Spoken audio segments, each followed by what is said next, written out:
আসসালামু আলাইকুম। আজকে আপনাদেরকে মরুভূমির জাহাজ নিয়ে কথা বলবো। ওই যে মরুভূমির জাহাজ দেখা যাচ্ছে, এতক্ষণে তো নিশ্চয়ই বুঝে গেছেন আমি কি নিয়ে কথা বলবো। আসসালামু আলাইকুম, কেমন আছেন সবাই?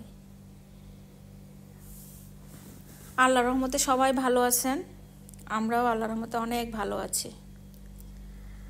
মরুভূমি এক বিস্ময়কর জায়গা, যেখানে উটের মতো আরেক বিস্ময়কর প্রাণী পাওয়া যায়। পৃথিবীর সবচেয়ে উষ্ণতম, শুষ্ক এবং অনুর্বর জায়গাই হলো মরুভূমি, যেখানে ওট অনায়াসে এক জায়গা থেকে আরেক জায়গায় চলাচল করে, হেঁটে হেঁটে বেড়ায়, ঘুরে বেড়ায়। তবে সবচেয়ে মজার বিষয় হলো এই যে মরুভূমি, চারিদিকে কোনো কিছু নেই, চুপচাপ, কেউ নেই, কিন্তু ওটগুলো কিভাবে বেঁচে থাকে সেটা একটা জানার বিষয়। আমি মাঝে মাঝে চিন্তা করি কিভাবে তারা বেঁচে থাকে গরমের দিনে, যেখানে 50 ডিগ্রি তাপমাত্রা থাকে, অনেক সময় তাপমাত্রা 53, 54 পর্যন্ত হয়ে যায়। তারপরেও উটগুলো কি সুন্দর করে তারা তাদের মতো করে বেঁচে থাকে। এই যে কাঁটাযুক্ত এই যে পাতাগুলো, আল্লাহর কি সৃষ্টি!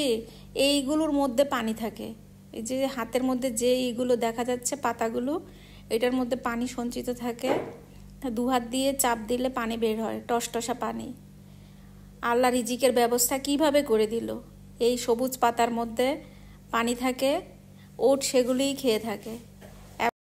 এবং সবচেয়ে মজার ব্যাপার সেটা হলো যে মরুভূমিতে এই ওট যদি খাবার খুঁজে নাও পায়, তাদের দুশ্চিন্তা করতে হয় না।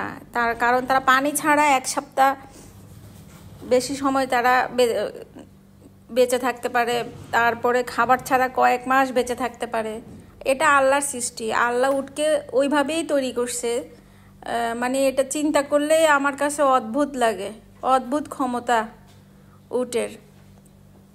আমরা বেশিরভাগ সময় আমার হাজব্যান্ডের যখন ছুটি দিন থাকে, তখন আমরা এরকম ঘুরতে বেরিয়ে যাই মরুভূমির বুকে। কোথাও কেউ নেই, শুধু আমরা 4 জনই ঘুরে বেড়াই। তো যখনই এরকম কোনো কিছু দেখি, আমরা সাথে সাথে গাড়ি থেকে নেমে যাই। গাড়ি থেকে নেমে সেটার সৌন্দর্য উপভোগ করার চেষ্টা করি। কারণ বিদেশের বাড়িতে তো কেউ নাই, কোথাও যাওয়ার জায়গাও নাই। তো যখনই আমরা ঘুরতে ঘুরতে যখনই কোনো সুন্দর জিনিস দেখি, আমরা সাথে সাথে গাড়ি থেকে নেমে যাই, নেমে সেটা উপভোগ করি। আজকের মরুভূমিটা দেখতে খুব সুন্দর লাগছে।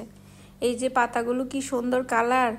এগুলো উটেরা এগুলো খেয়ে জীবন ধারণ করে, তাদের বেঁচে থাকে, তাদেরকে আল্লাহ ওইভাবে সৃষ্টি করেছে।